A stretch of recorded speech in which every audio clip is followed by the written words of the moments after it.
Hey everyone, welcome back to another video from Trading for Beginners.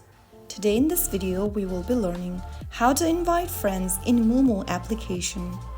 If you want to invite friends on Moomoo, first of all open up the Moomoo app on your mobile device.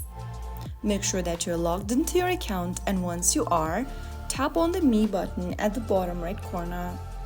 From the Me menu, look for Invite Friends button and tap on it. On the next page, you will be able to see Generate Your Code button.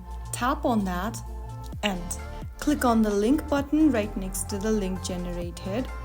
And then you can go ahead and select one of the messaging application, or simply tap on Copy Link and share it with your friends that you want to invite to join into Moomoo. That is how you can easily invite friends in Moomoo.